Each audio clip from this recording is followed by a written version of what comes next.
రిషబ్ శెట్టి గారు ఇప్పుడు కొత్తగా యాక్ట్ చేస్తున్న మూవీ 'జై హనుమాన్'. అయితే రిషబ్ శెట్టి గారు ఈ 'జై హనుమాన్' మూవీకి ముందు లాస్ట్ యాక్ట్ చేసిన మూవీ 'కాంతార'.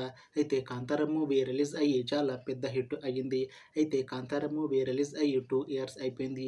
అయితే రిషబ్ శెట్టి గారు 'కాంతార' మూవీ రిలీజ్ తర్వాత 2 ఇయర్స్ టైం గ్యాప్ తీసుకొని ఇప్పుడు మళ్ళీ ఈ 'జై హనుమాన్' మూవీతో మన ముందుకు వస్తున్నారు రిషబ్ శెట్టి గారు.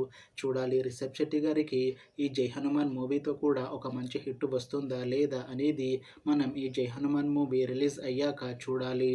అయితే 'జై హనుమాన్' మూవీని డైరెక్ట్ చేస్తుంది ప్రశాంత్ వర్మ.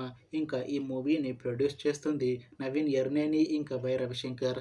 అలానే ఈ మూవీలో మెయిన్ లీడ్ యాక్టర్స్గా యాక్ట్ చేస్తుంది రిషబ్ శెట్టి, అమృత అయ్యర్ ఇంకా చాలామంది యాక్టర్లు ఉన్నారు. అయితే 'జై హనుమాన్' మూవీలో హీరోయిన్గా యాక్ట్ చేస్తున్నారు అమృత అయ్యర్ గారు. అయితే అమృత అయ్యర్ గారు ఈ 'జై హనుమాన్' మూవీకి ముందు లాస్ట్ యాక్ట్ చేసిన మూవీ 'బచ్చలమల్లి'. అయితే ఈ 'బచ్చలమల్లి' మూవీ ఈ మధ్య రిలీజ్ అయ్యి మంచి హిట్ కూడా అయ్యింది. అయితే అమృత అయ్యర్ గారు ఈ 'బచ్చలమల్లి' మూవీ రిలీజ్ తర్వాత కాస్త టైం గ్యాప్ తీసుకొని ఇప్పుడు మళ్ళీ ఈ 'జై హనుమాన్' మూవీతో మన ముందుకు వస్తున్నారు అమృత అయ్యర్ గారు.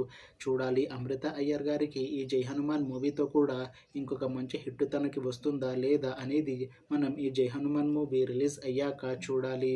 అయితే 'జై హనుమాన్' మూవీ టీం మాత్రం చాలా కాన్ఫిడెంట్గా ఉన్నారు. ఈ 'జై హనుమాన్' మూవీ మంచి హిట్ అవుతుంది అని అంటున్నారు మూవీ టీం. అయితే ప్రస్తుతం 'జై హనుమాన్' మూవీ టీం షూటింగ్లో బిజీగా ఉన్నారు. అయితే ఈ 'జై హనుమాన్' మూవీని 2026లో రిలీజ్ చేసేలా ప్లాన్ చేస్తున్నారు మూవీ టీం. చూడాలి 'జై హనుమాన్' మూవీ రిలీజ్ అయ్యాక మంచి హిట్ అవుతుందా లేదా అనేది. అలానే 'జై హనుమాన్' మూవీతో అమృత అయ్యర్ గారికి ఇంకా రిషబ్ శెట్టి గారికి ఒక మంచి హిట్ వస్తుందా లేదా అనేది మనం ఈ 'జై హనుమాన్' మూవీ రిలీజ్ అయ్యాక చూడాలి. Thanks for watching this video friends. మీకు ఈ వీడియో నచ్చితే లైక్ చేయండి. ఇంకా ఇలాంటి మూవీ అప్డేట్స్ కోసం ఈ ఛానల్ని సబ్స్క్రైబ్ చేసుకోండి.